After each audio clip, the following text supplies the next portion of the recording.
Taste the Daily. அண்மை செய்தி. சென்னை ஆதம்பாக்கத்தில் பத்திரிகையாளர் சவுக்கு சங்கரின் வீட்டின் பூட்டை உடைத்து அவரை அராஜகமான முறையில் கைது செய்திருக்கிறது ஏவல் துறை. இது குறித்தான கூடுதல் விவரங்களை தலைமை செய்தியாளர் ஜெயக்குமார் வழங்க கேட்கலாம். வணக்கம் ஜெயக்குமார், கூடுதல் விவரங்களை வழங்கலாம். வணக்கம். பத்திரிகையாளர் சவுக்கு சங்கரை இன்றைக்கு பள்ளிக்கரணை ரேடியல் சாலை அருகே இருக்கக்கூடிய சித்திரப்பாக்கம் காவல் எல்லையில இருக்கக்கூடிய வீட்டில வைத்து அவரை கைது செய்து, குறிப்பாக இந்த காலையில் இருந்து ஒரு தீவிரவாதியை சுற்றி வளைப்பது போல வளைத்து மிகப்பெரிய அளவில் நெருக்கடி கொடுக்கப்பட்டு, அவருடைய வீட்டிலே வயதான தாயார் இருக்கிறார், அவரோடு இருக்கக்கூடிய அந்த வீட்டில் இருக்கக்கூடிய மிகப்பெரிய அளவில் நெருக்கடி கொடுக்கப்பட்டிருக்கிறது. தீயணைப்புத் துறையினுடைய வீரர்களை வரவேற்று கேஸ் கட்டத்தில் ராட்சத கட்டத்தில் வைத்து பூட்டை ஒடித்து உள்ளே சென்று லேப்டாப்புகள், அதே போன்று உள்ளே இருந்த ஆவணங்கள், செல்போன்கள் இவற்றை எல்லாம் பறிமுதல் செய்து கொண்டு அவரை காவல்துறை வாகனத்தில் ஏற்றிக்கொண்டு எங்கே அழைத்து செல்கிறோம் என்பது கூட தெரிவிக்காமல் சென்றிருக்கிறார்கள்.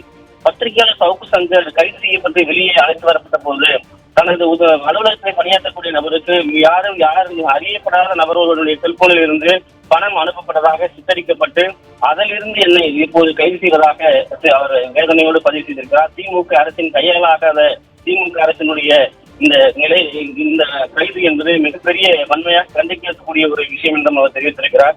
வேண்டுமென்றே திமுக அரசினுடைய ஊழல்களை, திமுக அரசினுடைய பல்வேறு பிரச்சனைகள் குறித்து பேசுவதால் இது போன்ற ஒரு அவதூறாக ஒரு வேறொருவருடைய செல்போன், அறியப்படாத ஒரு நபருடைய செல்போனில் இருந்து ஜிபே மூலமாக பணம் அனுப்பி இது போன்று தன்னை கைது செய்யக்கூடிய ஒரு நிலையை பார்க்க முடிகிறது. காலையில் இருந்து தொடர்ந்து எனக்கு நெருக்கடிகள் கொடுக்கப்பட்டது. என் வீட்டிற்குள்ளேயே நான் இடைய வைக்கப்பட்ட பொழுது வெளியே செல்ல முடியாமல் மிகப்பெரிய நெருக்கடிகள் வைத்து ஆளாக்கப்பட்டேன் என்ற வேதனை அவர் பதிவு செய்திருக்கிறார்.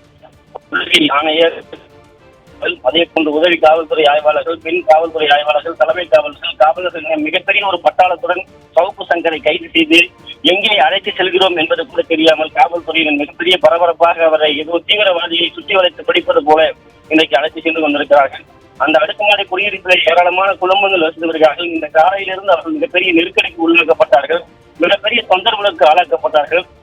காவல்துறையினர் வாகனங்கள், காவலர்கள், தீயணைப்பு வீரர்கள் என அங்கு மிகப்பெரிய ஒரு பதட்டத்தை ஏற்படுவதை தொடர்ந்து தற்போது கைது செய்து எங்கே அழைத்து செல்கிறோம் என்பது கூட அழைத்து சென்று கொண்டிருப்பது குறிப்பிடத்தக்கது. கூடுதல் விவரங்களை வழங்கியமைக்கு நன்றி ஜெயக்குமார்.